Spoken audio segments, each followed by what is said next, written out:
Welcome back to this Money Control live stream. You're watching Closing Bell with me, Nandita Khemka. And I'm Yatin Mota. Well, I think the Bulls have taken a breather after a 5-day record-setting run that we saw. In fact, the Sensex ended in the red, but the Nifty managed to just shut shop around that 19,400 mark. The mid and small cap end of the markets were holding out pretty firmly, with the mid cap index up about 0.7%. Sectorally, I think it was the auto pack that dominated trade today, and up somewhere around 1.5% or thereabouts. Lots of movers there. We'll talk about Maruti, Bajaj Auto, and the likes. But what was doing well aside of the auto pack was the FMCG and PSU banking pack.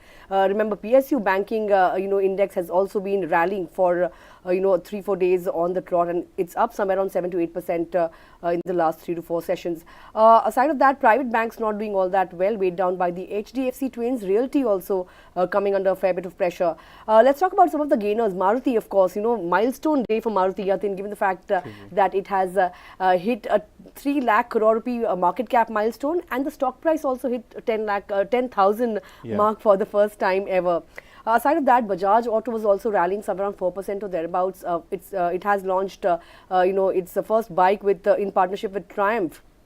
So that was also one thing that the stock took heart from, up somewhere around 4% or thereabouts. You had Hero Moto extending its winning streak and was up somewhere around 4% or so.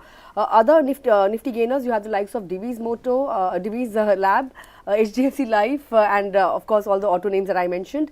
Nifty losers, HDFC Twins, Tata Consumer, Hindalco, among the other names that were on the losing end.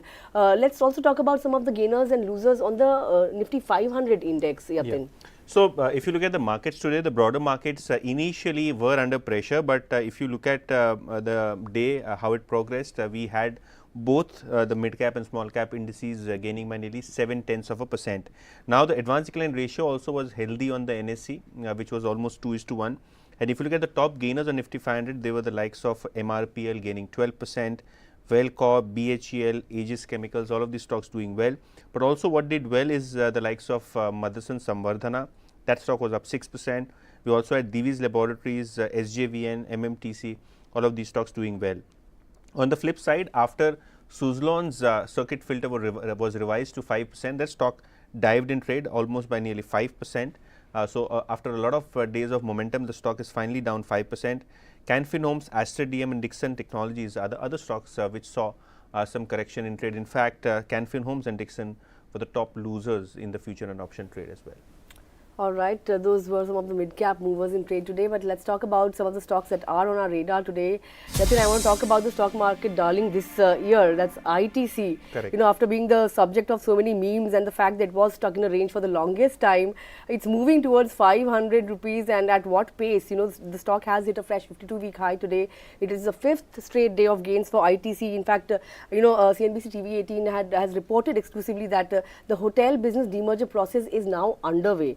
This is one trigger that the market was actually waiting for, and there's been some update on that front. And the company is also exploring listing the hotels business separately. And aside of that, the company has told CNBC TV 18 that alternate structures are being explored just for the hotel business, which is in line with industry dynamics, right? Nuvama expects significant value unlocking with the demerger of the hotel business. In fact, it believes that the hotel business could be valued at 22 to 25 times forward earnings. In fact, Nuvama also says that we could hear some good news on the hotel demerger front this fiscal year itself. So all in all, things working well for ITC. We'll have to see how quickly it can climb that 500 rupee mark as well. If you look at, of course, the financials, the price to earnings ratio is 30.6, so thereabouts trailing, 12 months trailing, and that's lower than the sector P. It's I think in comparison with HUL, it's cheaper that way. Correct. And return ratio last year was in excess of 25%. So all in all, I think ITC has really given an answer to the naysayers, and it's actually doing pretty well for itself. And clearly, it's knocking the 500 rupees mark in trade moving ahead. Apart from ITC, the other stock to focus on today was SAMIL, which is Samvardhana Motherson. Now, Nomura has upgraded the stock today to a buy with a target of 105. Yesterday, late evening, Samvardhana Motherson announced an acquisition of a US and Japan based company, which is basically serving to companies like Honda. Now, there will be a complex transaction which involves Honda buying the Japanese entity and then demerging the two-wheeler business and passing on the four-wheeler business to SAMIL. Now, Samvardhana Motherson will benefit from this acquisition because they will get into fuel systems, they will get into sunroof and other plastic molding facilities, which will help expand their product offerings. Also, the acquisition, according to brokerages, comes at an attractive valuation. In fact, Nomura believes that the foray into sunroof segment with Yachiyo is positive, and also they believe that it's a good acquisition with a high potential of sunroof system entry into the Japanese market with respect to new customers. Also, they'll add new customers across geographies, which includes EU and US with these product specifications. So, yes, post this acquisition announcement, the stock went up as high as 8%, but finally settled 6% higher. So, Motherson on the back of this acquisition news was doing well in trade. Right, I think over the last 1 year, the stock has done fairly well. In fact, on a YTD basis, it is up 20%. And I think interestingly, in the last quarter, both foreign investors as well as domestic mutual funds have increased their stake in this company. So we'll have to see how things pan out for Motherson. All in all, good news coming in when it comes to this acquisition. Street is also fairly buoyant. But let's talk about the next stock which is on my list. That's Bandhan Bank. This incidentally was also the stock of the day for me on my morning show, Morning Trade, and it has of course reacted to it. Stock was down somewhere around 6% or thereabouts. The Q1 update has been fairly tepid. Loan and advances have grown 7% or thereabouts on a YY basis, but on a quarter-on-quarter basis, it has fallen somewhere around 5.5%. If you look at the deposits, that have also grown 16.5% on a YY basis, but it has been fairly muted when you compare it on a quarter-on-quarter basis. Now, the other big development is the CFO Sunil Samdani has resigned, and that has come as a setback. Nomura brokerages, in fact, have retained a buy rating. If you look at Nomura, it has a buy rating with a target price of 325, and Jefferies also has a buy target with a target of 340 rupees per share.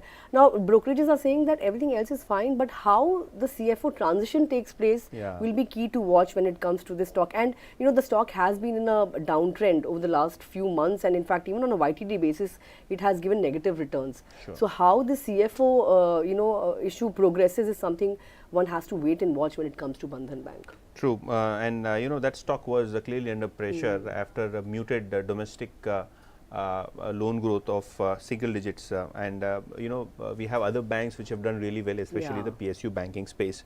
But apart from Bandhan, the other bank in focus was RBL Bank. The stock went up as high as 6% in intraday trade and settled by nearly 5% in terms of the stock gain today. Morgan Stanley, came out with a note. Obviously, they are underweight on the stock with a target of 180, but they say that the loan growth of 4% on a quarter-on-quarter basis has been good. In fact, the retail loan growth was strong at 9% sequentially, which was 8% to the previous quarter. So, good growth coming in as far as the retail banking space is concerned, and the retail deposit base also grew by nearly 3%. So, after posting strong double-digit year-on-year growth in terms of advances as well as healthy deposit growth have led to the rally in the share price of RBL Bank. Obviously, the brokerages are slightly skeptical on Bandhan Bank as well as RBL Bank, given the fact that the asset quality in the past quarter was volatile, and these are the banks which have traded at high valuations, and post the management transition and the transition in the MFI space for Bandhan, things have changed in terms of valuation and investor interest. So, let's see whether or not they can perform in terms of the growth in the coming quarters, because PSU banks have been clearly outperforming the private sector banks, especially in the small and mid cap space with respect to deposit growth as well as advances growth. Right, another point to note is that both FIIs and DIIs were sellers in the last quarter in the stock, and even though on a 1 year basis the stock has nearly doubled, but I think on a YTD basis it hasn't really done all that well. So, Street is a little skeptical when it comes to RBL Bank. As Yatin was mentioning, PSU banks are mostly in favor in comparison with private banks now. Well, with that, we've come to the end of this edition of Closing Bell. But if you have any comments, of course, leave them in the comment section below and we'll take note of that. But for now, it's a goodbye from Yatin and me. Thanks a lot for watching. I'll be back to the markets at 8:30 a.m. So don't forget to tune in.